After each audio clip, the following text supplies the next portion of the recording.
So hello everyone, my name's Karina Urquhart and I'm the Executive Director at BIC and your host for this session today.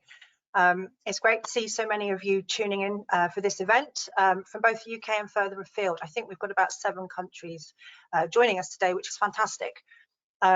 Today's session is on the subject of understanding and managing content subscription operating models, and is kindly sponsored by FADEL, innovators of rights and royalty management software. We'll be tweeting about this event today using the hashtag BIC Brunch, so do feel free to join in the conversation online. Just some housekeeping before we get started then. We'll be inviting questions after the presentations have finished. So please use the questions or the chat boxes that you can see on you should have a little sidebar to submit your questions to me at any time. If you want to specify which speaker you want to ask the question of, please do. Otherwise, just a general question will be fine. The session is being recorded for BIC to use in its marketing and to allow people who are unable to attend this session today to still enjoy the event later on. However, you'll be reassured to know that unless you're actually invited to speak, attendees won't be identified in the recording in any way. And finally, just a reminder that BIC is a neutral membership organisation, and as such, we politely ask that all attendees and speakers endeavour to avoid any conversations or questions that might be considered commercially sensitive or indeed anti-competitive. Just a bit of housekeeping there. So what is a BIC Brunch? Many of you will already know this, but for those of you who don't, in a nutshell, they're a series of short live online events that focus on a particular book industry supply chain topic or issue with industry expert speakers. They're all recorded and they're shared to our YouTube platform. You can see the link on your screen now. We'll be sharing all the slides later on to all attendees, so don't worry if you can't manage to write down those links. I do appreciate they're quite long. So the agenda for today. So in addition to the short sponsor slot at the beginning there, we've got 3 speakers lined up for you today. So we have Vahe Hovhannisyan, Principal Managing Consultant at FADEL, Rachel Ward, Digital Project Manager at HarperCollins Technology, and Graham Bell, Executive Director at EDItEUR. Then we'll have a chance for some questions and then we'll wrap up at the end. So for those of you who don't already know, BIC is a UK-based not-for-profit members organisation at the heart of the book industry, creating standards, best practices and resources that form part of the DNA of your supply chains. We help organisations become more efficient, save money, become less wasteful and hopefully ultimately greener. At the cornerstone of the book industry, we hold a unique position of trust, facilitating UK and international industry-wide collaboration to reach agreement on dependable standards and best practice in the supply chain. So back to the purpose of today's session. At the risk of stating the obvious, over the past decade, we've seen a tremendous digitisation of content as consumers want this content at their fingertips. They want it through ebooks, audiobooks, or online platforms, or a combination of all 3. And a popular operating model, as we know, is the subscription model, where subscribers pay a recurring fee to access content. This can become a complicated operation, not least with regards to the management of rights, product itself, royalty management, etc., etc.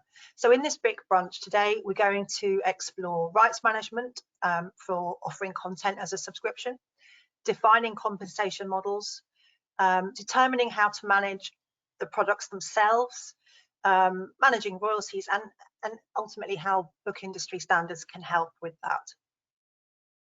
So as you can imagine, there's quite a lot to cover today. So I'm going to hand over now to Devi Gupta, Vice President of Marketing at FADEL, to say a few words before we get started.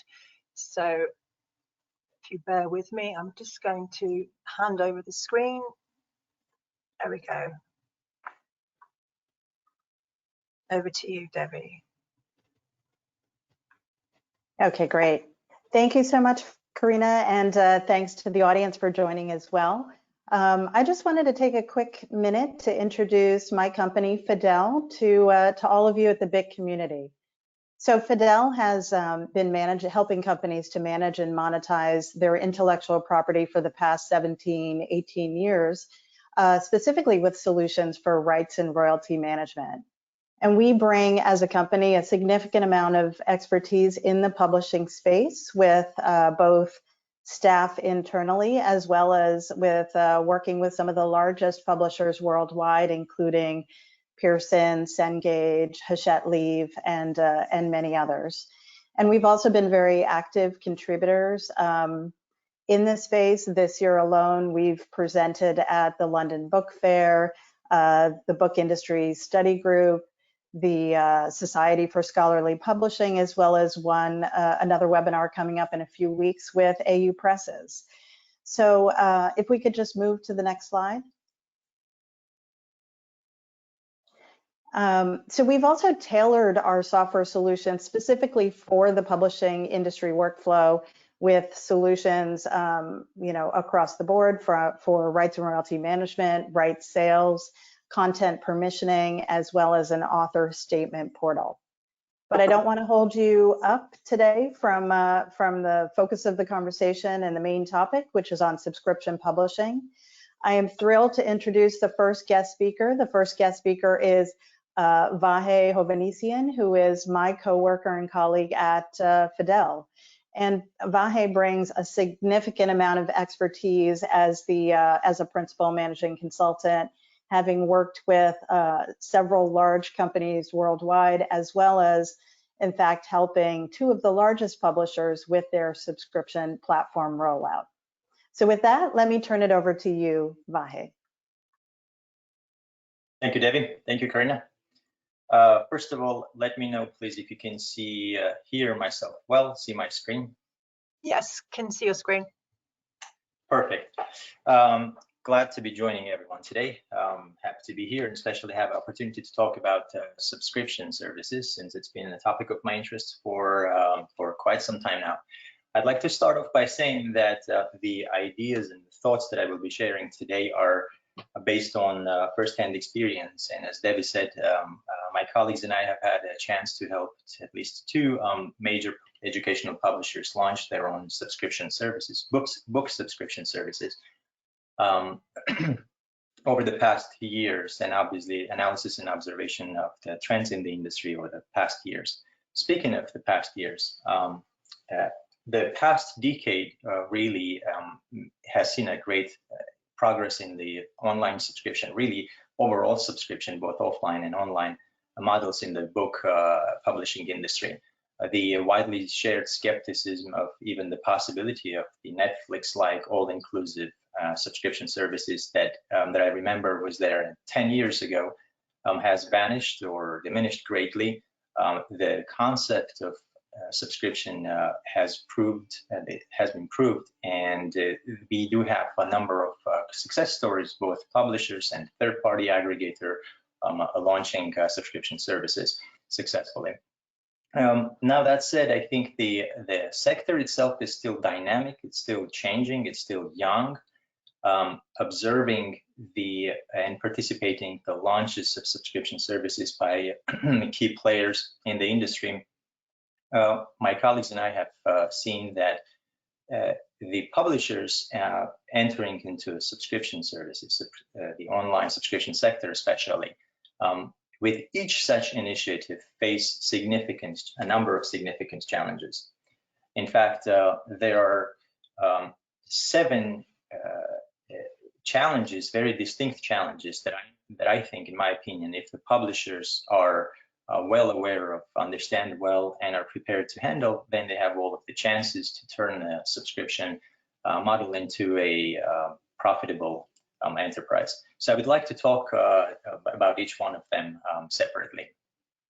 So number 1, the author agreement compliance. it is first and foremost important and absolutely a key stepping stone to starting such an initiative to thoroughly assess compliance of the existing author agreements with subscription. You see, the online subscription is still a relatively innovative model, and therefore you want to make sure that your existing legal infrastructure is capable to handle and facilitate the new business.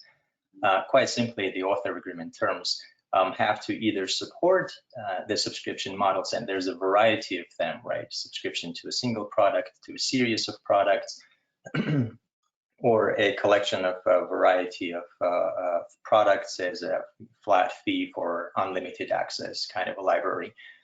So it is very important to assess the compliance. Now, otherwise, amendments to author agreements would be necessary.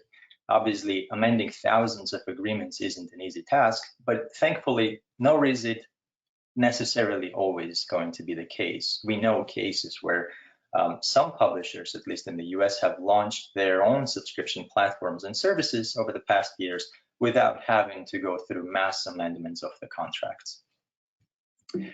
Number two, if I can move my slide, here we go. Number two.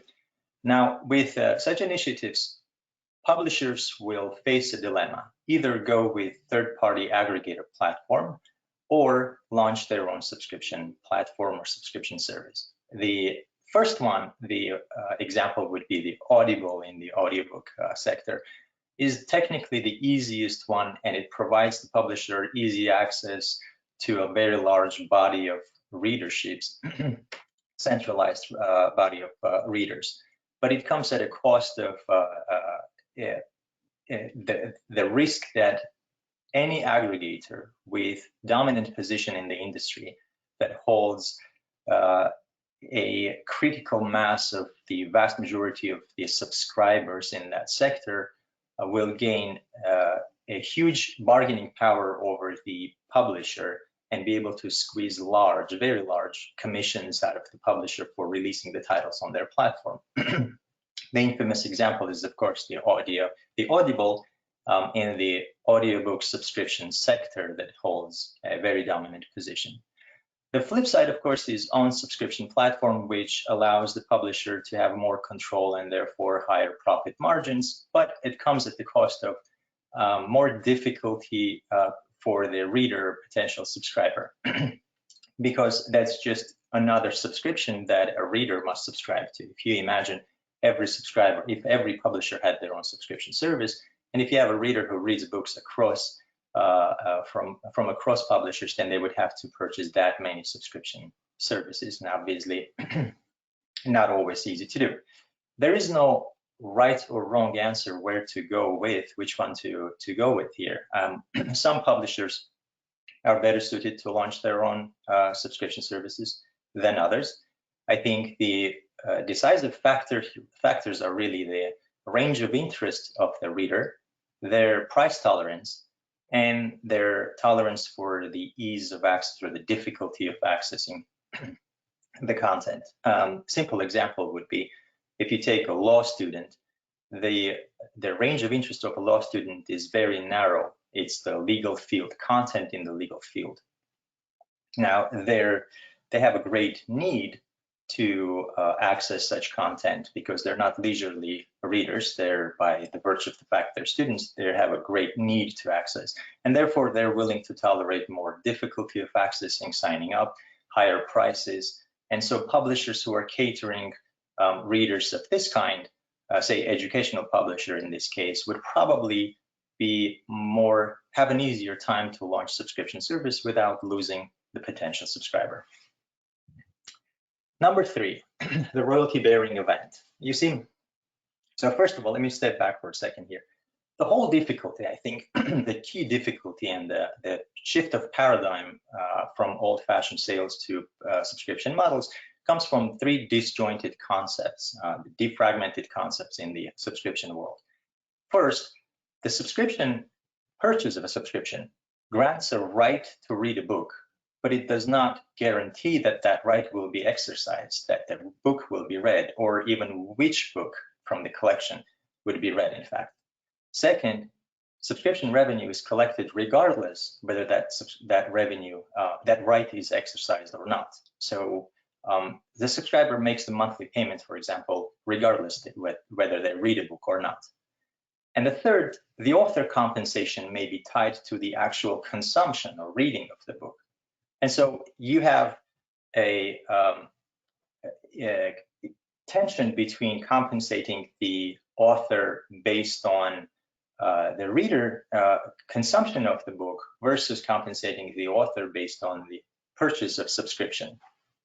And it is paramount to decide what is that point or that event that marks or defines a quote-unquote consuming of the book. For ebooks, for example, that may be the first 10 pages having been read. For audiobooks, it could be reading the first fragment, let's say 30 seconds of the audiobook. Once that has been done, that event marks the definition of the book has been read and the author is due to compensations. Number 4, as I was speaking about the disjointed, fragmented concepts, obviously that leads me to saying that the publisher must design some kind of calculation or algorithm to tie these disjointed events in order to compensate the author. Now, there is no universal algorithm here that will serve every publisher or even every case, or there's no silver bullet one algorithm even for a single publisher. The one thing to keep in mind is really what's being designed here is not the author compensation model, strictly speaking, but it is rather the portion of the revenue from subscription that must be allocated to a particular title in order to compensate the author, because the compensation of the author, that model is defined in the author contract already. So you really are allocating subscription revenue to a single title. There's a lot that can be said and many ways and many factors that can be brought into this subscription calculation revenue allocation model. But I'll just touch on a couple of very important ones in the interest of time. In general, I would really recommend starting from the revenue recognition. That is the time when subscription revenue should be recognized and used for calculating of the royalties. An example here is this. Say if I am a reader subscriber. Today I purchase an annual subscription, paying upfront for the full year, but that subscription is activated next month. And I do not read a book until 2 months after that. So now you have 3 very distinct but separate in time events: the purchase, the activation of subscription, and the consumption of the first book.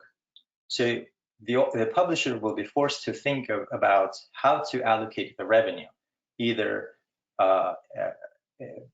amortize across all of the 12 months or not, if amortized starting from the point where the cash was paid or from the point of activation, and the amortized revenue, should it be used for calculation of compensation of the book when I first read a book, or every month, regardless whether I use the book or not.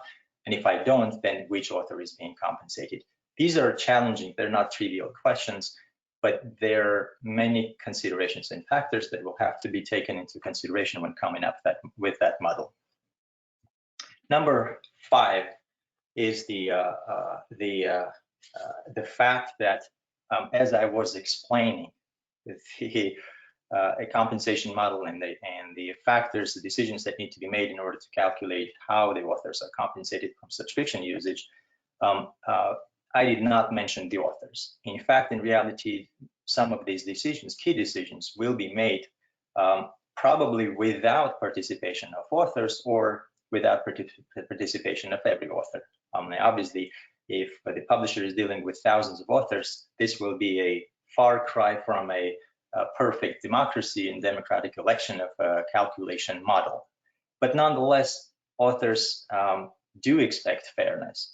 This is the case that I think there is no silver bullet win-all solution to this. It's tricky to, in my opinion, to find a solution that will be fair to everyone. what should be the goal here is the practical balance between legal compliance with author agreement, profitability, attaining profitability, and maintaining good author relationship. If that balance is attained good enough without breaking either one of those three, then I think it's good enough to proceed. Number 6 is transparency, and that, needless to say, goes hand in hand with fairness. If you have fairness, then authors obviously would expect transparency to show that the fairness is exercised, and transparency usually equals royalty statements. In the old paradigm of sales, the royalty statements were quite straightforward. If you remember, the royalty statement in the old world really a simple equation where a number of X number of books sold equals X amount of royalties. In some way or another calculation, there are various, but overall the backbone was that quantity sold, royalties calculated. Not so with subscription models. There's too much data, too many variables going on, and too nuanced, complicated calculations. So inevitably, almost in every case that we have seen, the old royalty statements that go out to the authors along with their payments must be or are to some extent revised to attain a balance between two extremes, either not showing and disclosing anything about the how the royalties were calculated from subscription platforms, or showing everything where you can just inundate the author and the reader recipient with the data, adding more confusion than anything else. Finally, number 7 is technology. So I wouldn't want any publisher to think that they should or could even pull off an ambitious task as subscription services without help of technology. In fact, today's publishing ecosystem has a great number of fantastic solutions along the value chain of the subscription services. And I'll name a few areas where the publisher would have to pay specific attention and can benefit from utilizing some of the ready-made solutions on the market. One is upfront, the top of the chain is subscription and payment recognition platforms. That's just for subscriber-facing collection and management of their revenues from subscription. Rights and royalty management solutions, ones that can handle subscription complexity, because many of the legacy systems going back several decades were never meant to deal with complexities of subscription services. The author statement delivery platforms and formats, obviously we're talking about digitization of delivery of everything. And then due to the sheer volume of data availability, obviously business intelligence or BI tools and reporting solutions, both for internal purposes and external purposes for the publishers.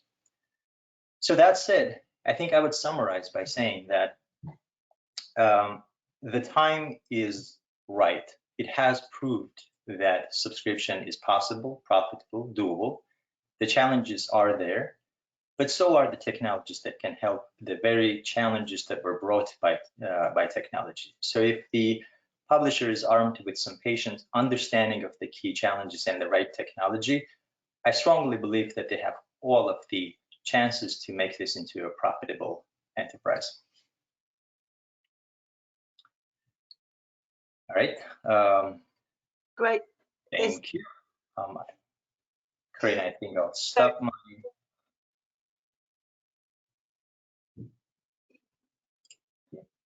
Okay, I was just going to ask you, Vahe, thank you for that, by the way.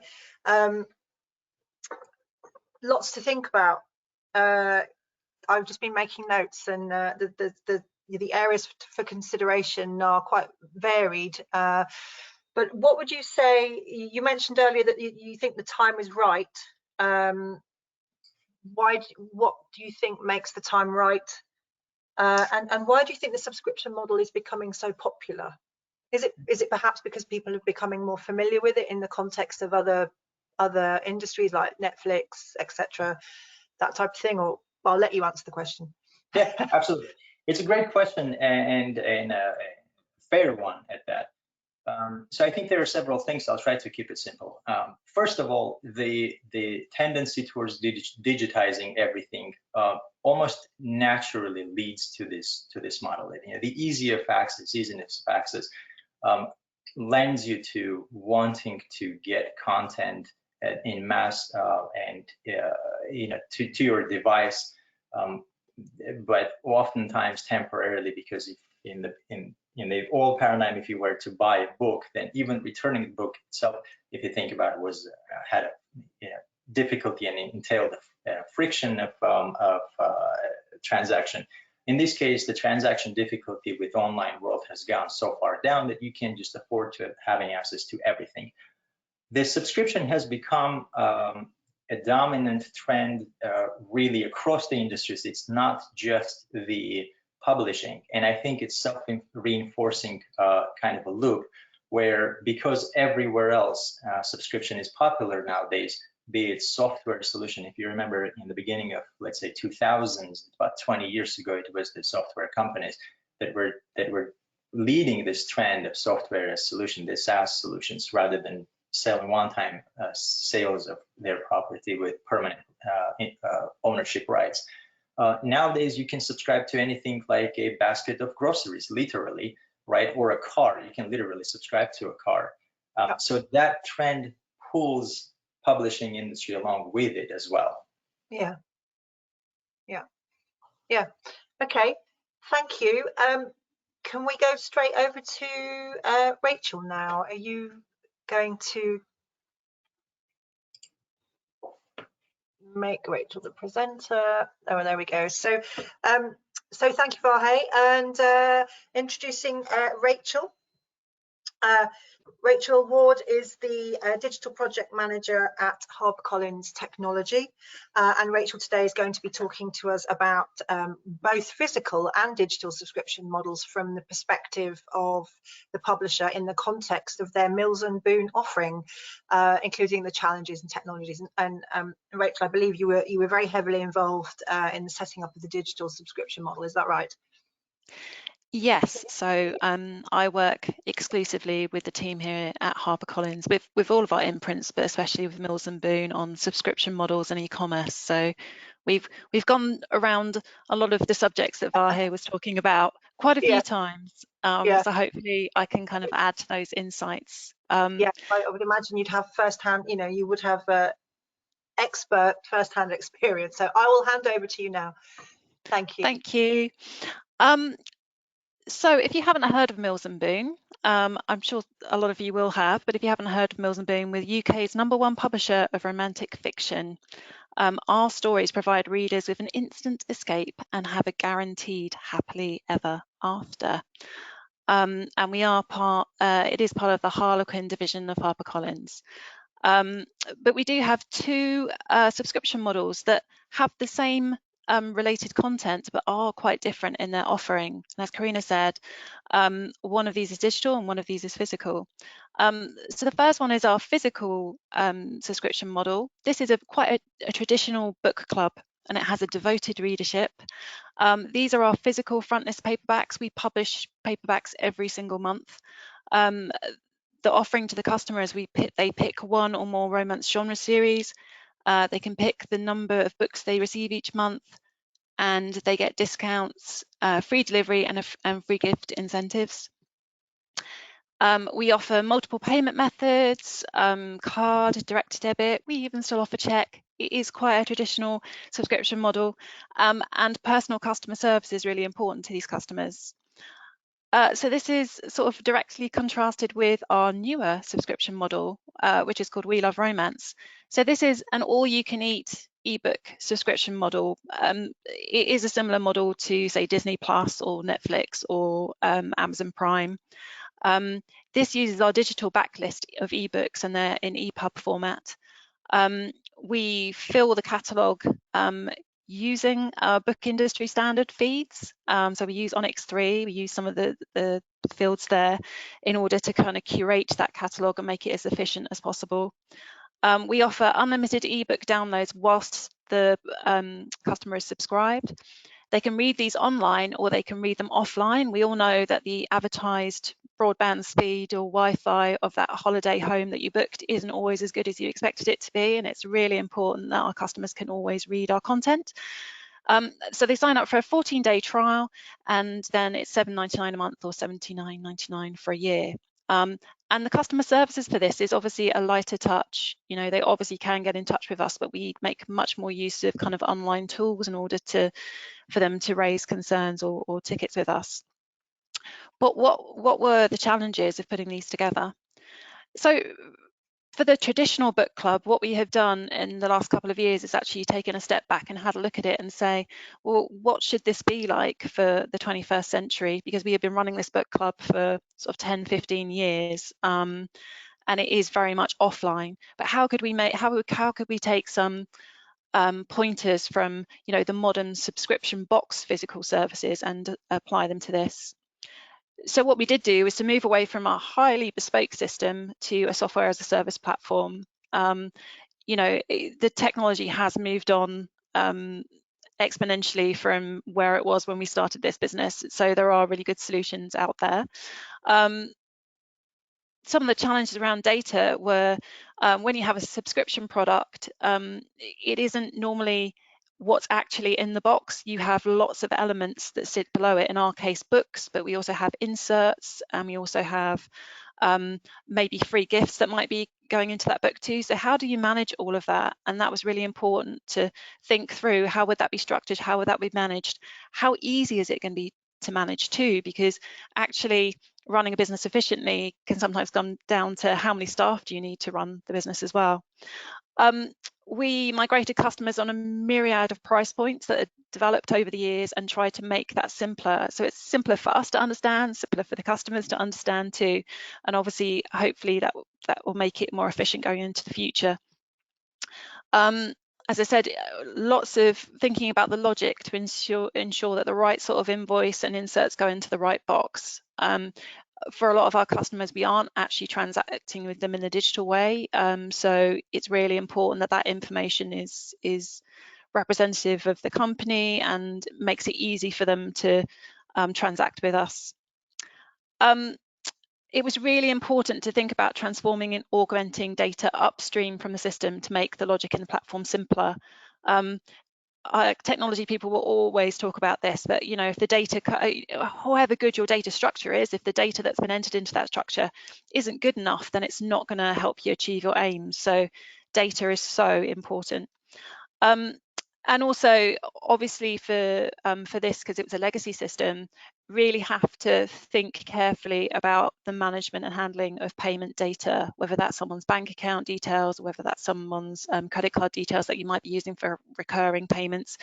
PCI compliance is a whole subject which I won't get into, but it's very important in any business where you're taking payments that you make sure you adhere to those challenges, and they are numerous and strict at this point in time.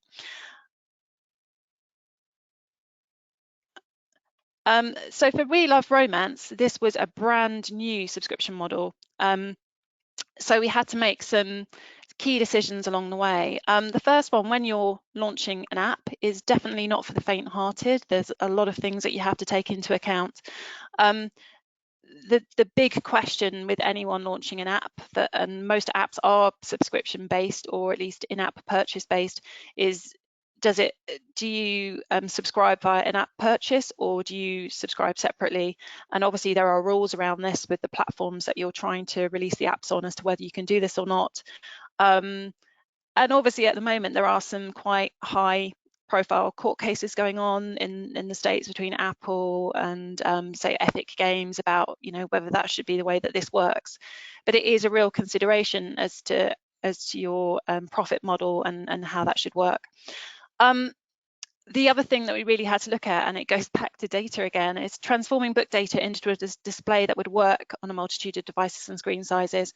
For Mills and Boon, some of our book titles are huge, and that's really good data for us to send to a website like Amazon, so our customers understand which book they're getting, which series it is, how it relates to the last book that they read.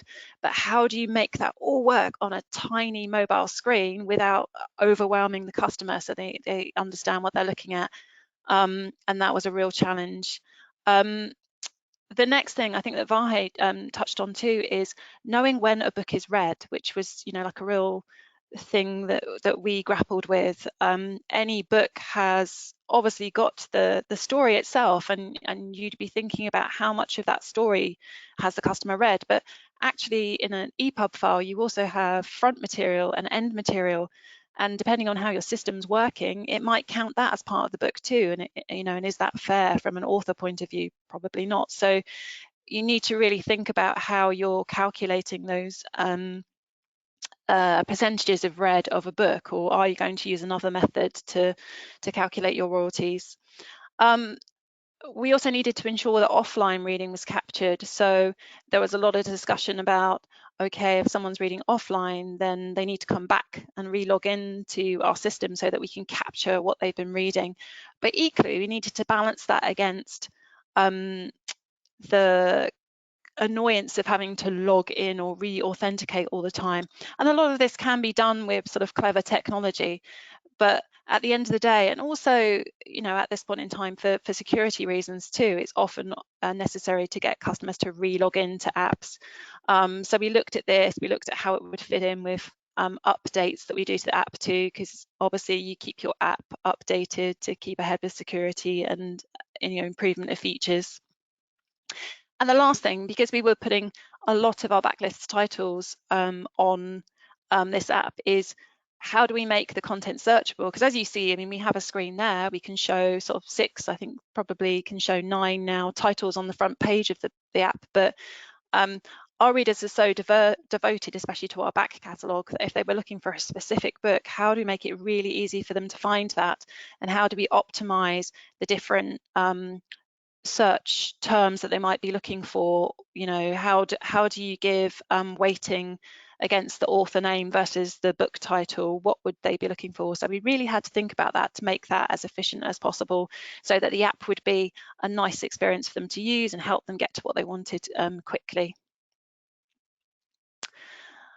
So in terms of key learnings, I think if I was going to start another project, would be the quality of product data, and the data that you're putting into the system is really important. The structure of the data is really important too, but making sure before you start a project that all of your data is up to a good quality is just paramount. Also, the ability to transform data is essential. So obviously we have bibliographic systems that are holding all of this information, but for specific purposes, and especially the challenge that I was talking about having to shrink down titles or change things for a display, sometimes there just isn't enough flexibility in those systems. So we are lucky enough to have another layer internally where we can produce different feeds and transform data. And I think that that is essential, you know, in order to produce, you know, like a good product for the customer. It's important to map the full end-to-end process to ensure cost efficiency and smooth running. It's always really tempting to just think about the experience that the customer has in the app. You have to, or the customer has when they receive their book, but it's actually the full service from end to end. You know, where do they go when they have a question? Is it going to get answered quickly? What if they want to change their account? Who are they phoning? When you, especially with digital developments, often there's a need to go to market quickly and to put something out there, which is great. But also we need to make sure that everything works in the back office smoothly too, because it's just as important to make a sale as it is to make sure that our authors get paid for the use of their content as well. So there's a real balance to be had there to make sure that it all runs smoothly. I think it's always best to start in a simple way and then build on it. If you launch an app that has simple features that work really well, people will like it, and then people will thank you for improvements that you make over time. If you launch an app that has lots of features, but some of them don't work very well, that would just be frustrating, and you'll probably get bad reviews. And you know, it's better to learn how to walk before you can run. But the main thing about it is to try something, to learn and adapt. really, I think that's what consumers expect now from any digital service. As we know, a website is never done, an app is never done. It is, consumers expect a continual improvement of service. They want you to learn from what they're telling you. It is more than anything, subscription models are a business where you really have quite a close relationship with your customer, or I believe that you should. And I think that, that's what's reflected in what we've tried to do as a business. And lastly, I think really only build bespoke elements if you think you'll get a real value from them. You might have a great subscription model idea where possibly the technology out there at the moment doesn't support it, and your business case may justify you building something bespoke. But I think what you will always need to think about, okay, how will this be upgraded in sort of 3 years' time when I have extra ideas to do? And I think with, sort of existing platforms now, if you add too much bespoke and you take them too far from their core purpose, you may find that you've kind of gone down a rabbit hole which you cannot come back from. And as a technology team, that's the sort of value that we always try and add for our team here and advise them, because really you want this to be a sustainable business and not a flash in the pan business, because we really, as a publisher, it's our it's our business to make sure that we're making the most from our from our authors' content, and making sure we find the best opportunities for it. And I think, making sure that we continue to have a good relationship with customers over a space of time is really important, rather than launching something and then taking it away from the market. So we really try and make sure that we build that longevity into anything that we build.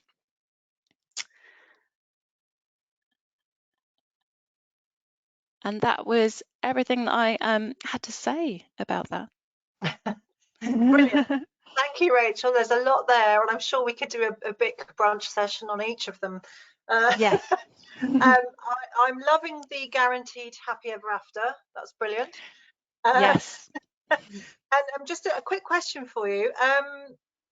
Do you, and you may or may not know the answer to this, I don't know, so it's a bit unfair maybe, but do you have a sense of, is there a distinct division of demographic between the more traditional book club itself versus the in-app subscription, or is it kind of quite evenly spread? Or I'd say I can't give you specifics for commercial reasons, but generally, I think there's been a general acceptance of the fact that probably before the pandemic, a lot of the digital subscription services were not very attractive to consumers over a certain age. And I think after the pandemic, we found, that a lot of them are now getting to grips with digital technology. yes. I think generally, we haven't really seen over the pandemic, we didn't see a decline in book reading or ebook subscription. So they still seem to be sort of equally weighted, and for us, we just feel it's really important that we have an offering for both things. Yeah. I think we have a spread of ages on both of those products. So I think it's just really important that we offer both things to the market as it stands now, and I guess as that moves forward, we might change that. But the long predicted thing of the book industry going digital, hasn't happened. People still love physical books and still like the experience of reading physical books. So I think it's really important to keep those two options open.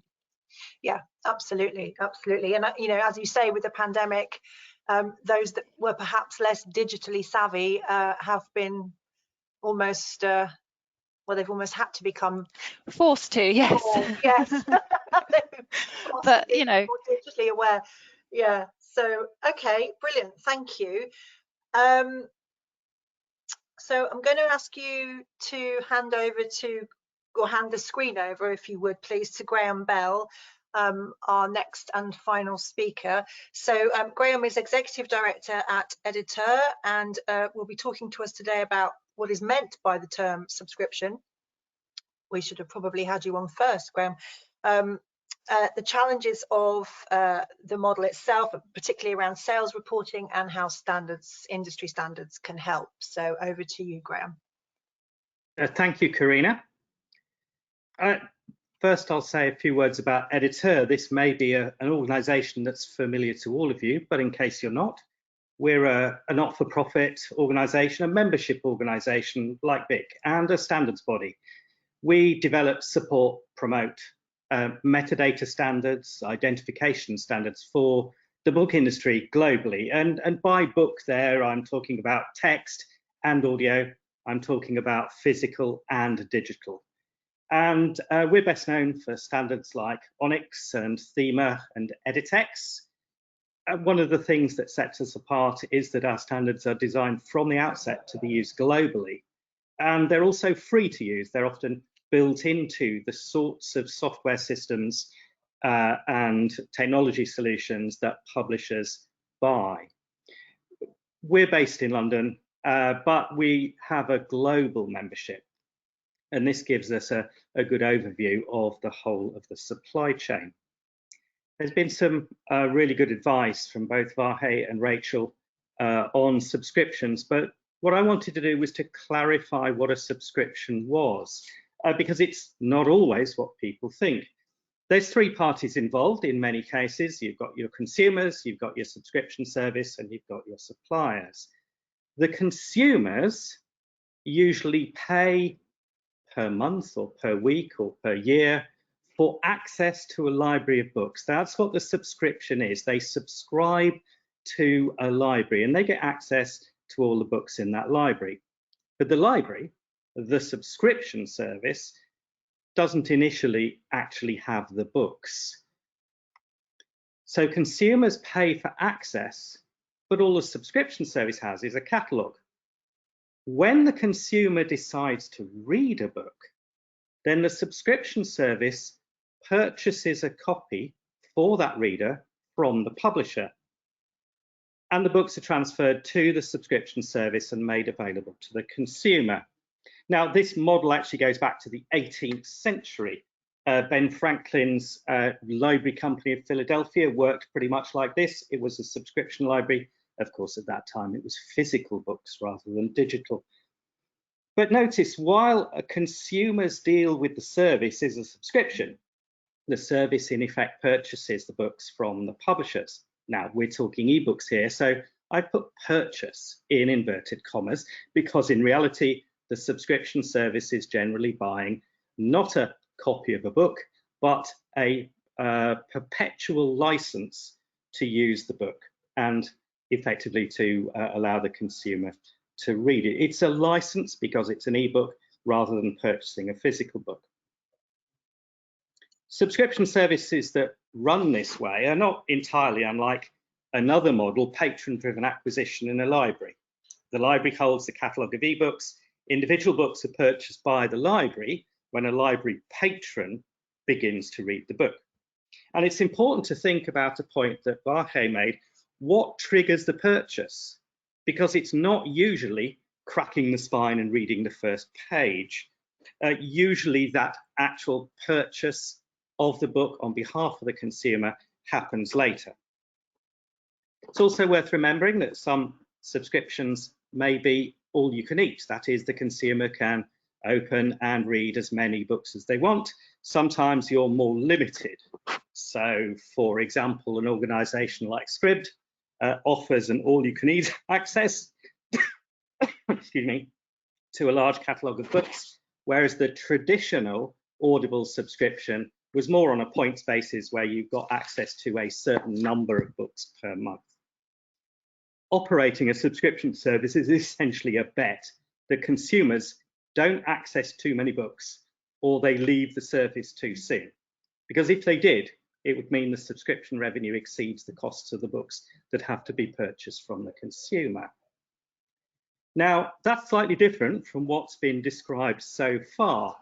Rachel's Mills and Boon model is much more like this. The consumer accesses a library, but that library is held by the publisher direct. There is no intermediary.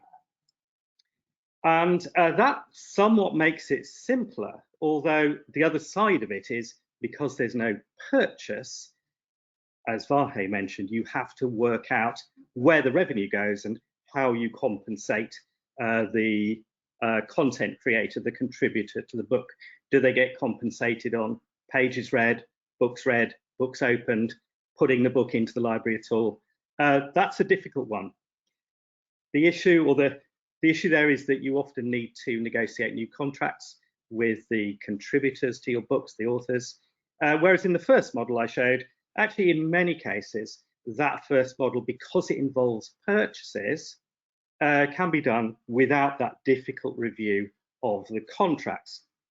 In this model, the one on screen now, you've got that difficult negotiation around dividing up the monthly revenue.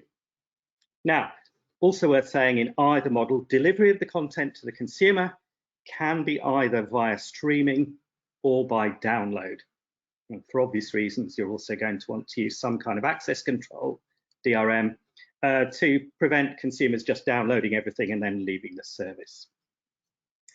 Typically also, consumers' access to the library book ends when their subscription ends. And that even includes books that they've already downloaded. Now, that's the Mills and Boon model on screen at the moment. I want to say a little more then about how our industry standards, like what we've got on screen, Onyx, supports the first of those models. In the second of those models, there's less need because it all happens internally within the publisher. But in the first of those models, there needs to be very good communication of the metadata between the publisher and the subscription service. One aspect of that is the price. Now, here's a typical Onyx price, and this needs to be communicated from the publisher to the subscription service, and it's just a normal price because it's going to be a purchase. In this case, we've got a price of £24, and actually it's £24 including tax. Now you'll see there, price type 02 means that the price includes tax. Price amount 24. The currency near the bottom of the screen is in UK pounds sterling, and the tax breakdown there is at the standard tax rate. That immediately tells me that this is a digital audio product because ebooks and physical books pretty much have 0% tax. Now, it's quite likely that you won't want to set the same price for the subscription service as you do for a normal consumer. You may want to make this price unique to subscription services. And this you can do by adding a price qualifier. And price qualifier 13 actually means that this price is only valid for sales to subscription services. Now, one thing I'll say is that I've also limited this to the United Kingdom, because where you purchase the books in one country and subscribe them out to consumers in another country, the tax details get remarkably complicated. Okay, the second sort of price here, and as you can see at the top, price type 01, that means this is being quoted without tax. This is an ebook, and I know what the tax would be in Britain, but this ebook is available to many countries, and the tax in each of those countries will be different. So the price is quoted without tax, £20, and nobody in any of those countries will actually pay £20, except for a couple of countries where the tax will be 0. This book's available throughout the European Economic Area, plus Great Britain, and the price will be on top of the price quoted. And this is a rental price. To make it into a rental price, not a perpetual license, I actually add a price constraint. Now, this particular price constraint is a constraint on the time. It's a time limited license. Without the constraint, it's a perpetual license, which is in effect a purchase. But this is a time limited license. It's limited to 3 months by that price constraint limit in the middle of the screen. It's a rental. Somebody can rent this book in all of those countries for this amount per 3-month period.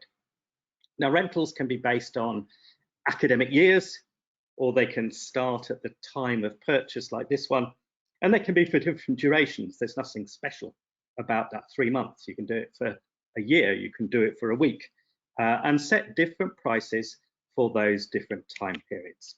You can also do rental extensions, where somebody buys 1 month, but they then want to extend it to 3 months, or indeed rental to purchase conversions if you wish.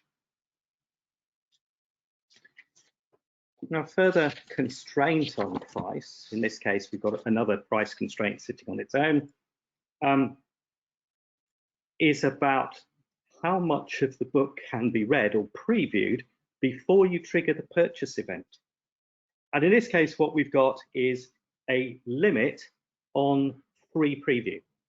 So you can read a certain number of pages, in this case, 20 pages, prior to triggering the purchase, and the 21st page read will trigger that purchase. You could also limit it to on-premises preview. This preview can happen remotely.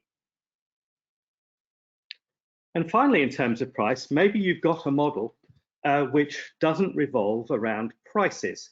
Sometimes a publisher may agree with a subscription service to do a kind of revenue share of the monthly subscription revenue income.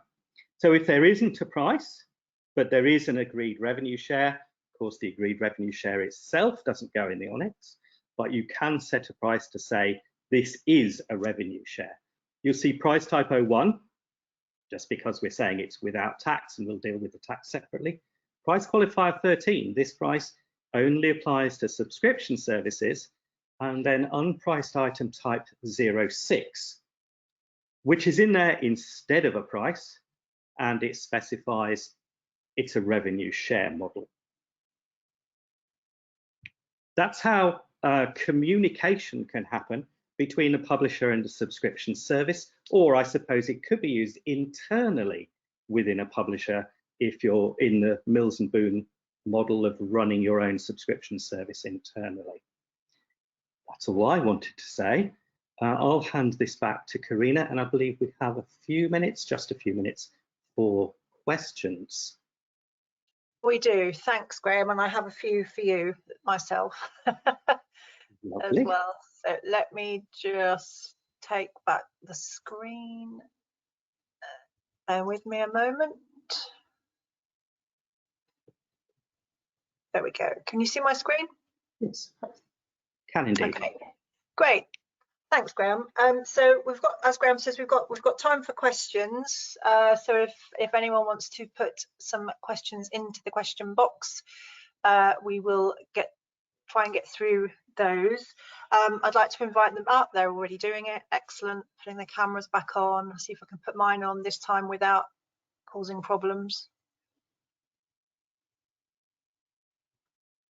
There we go. Great. I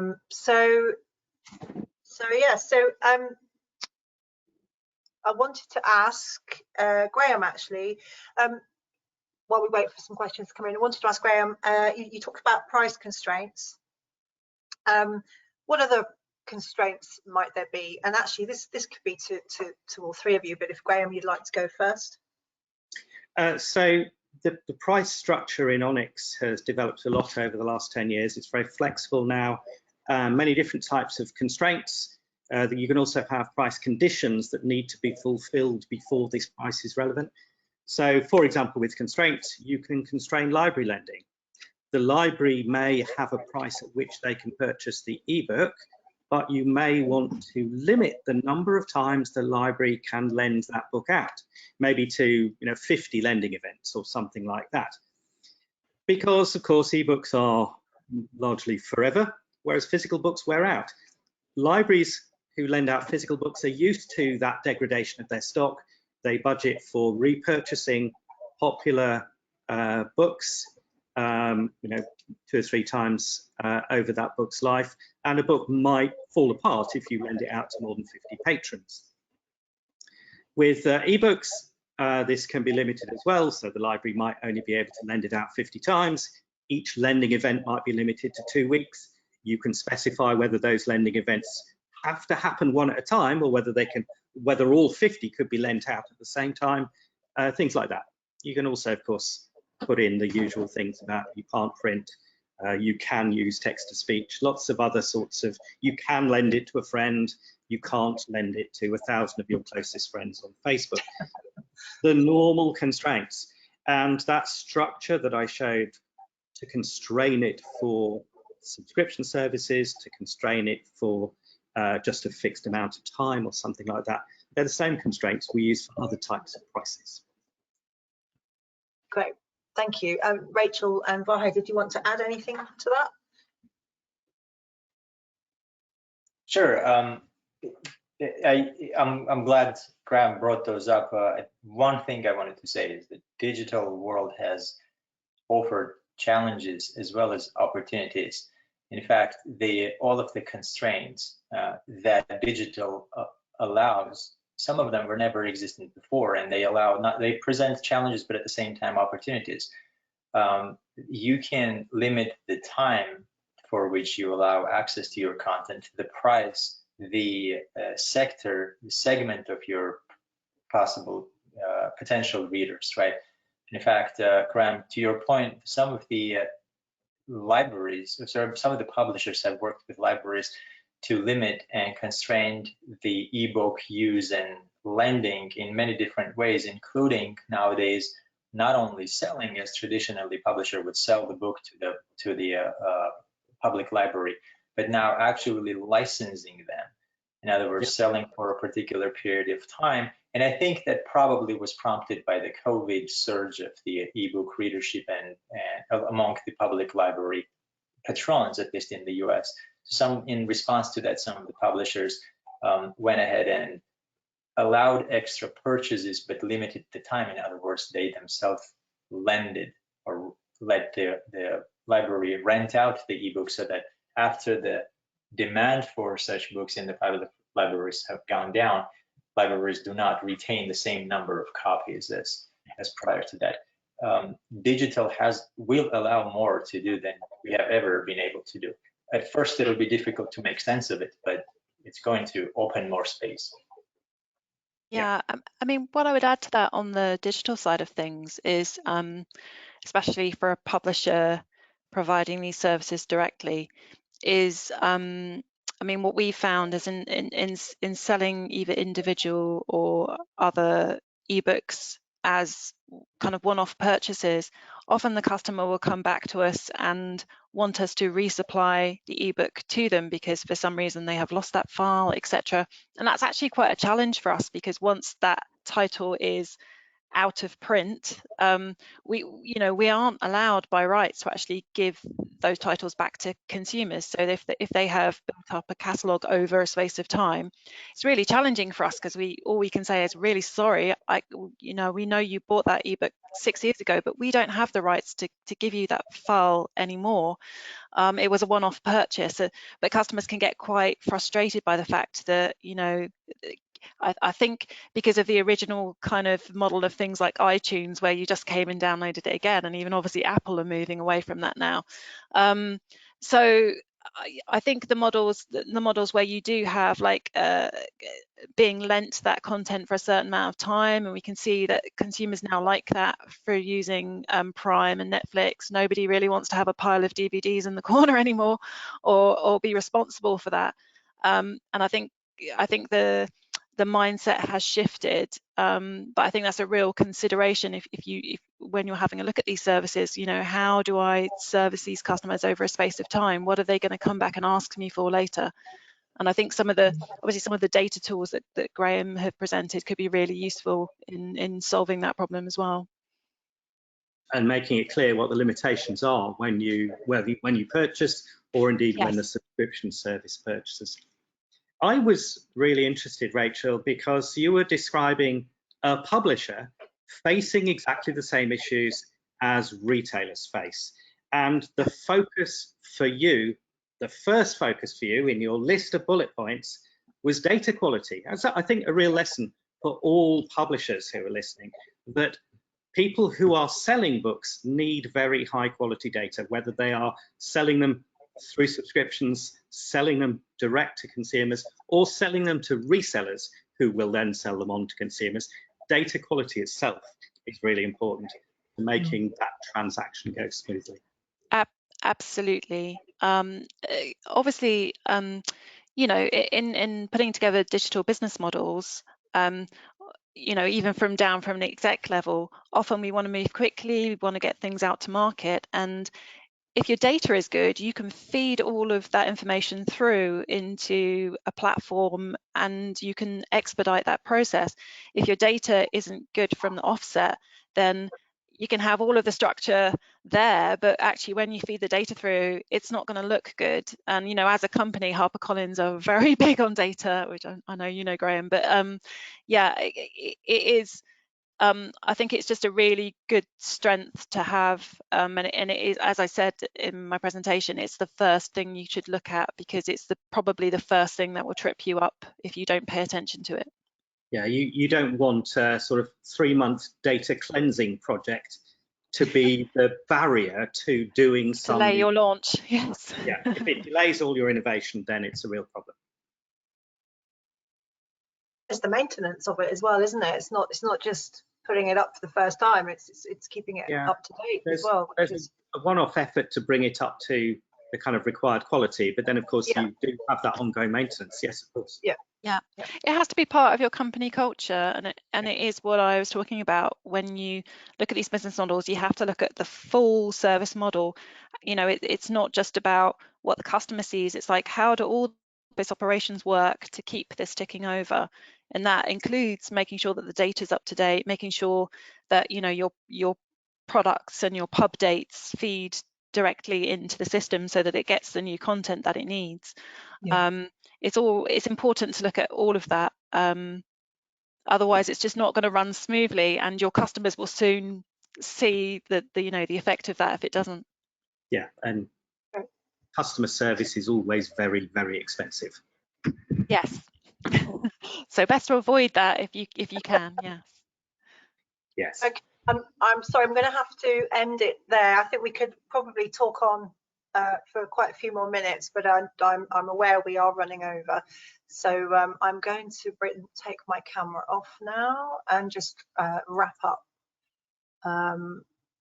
So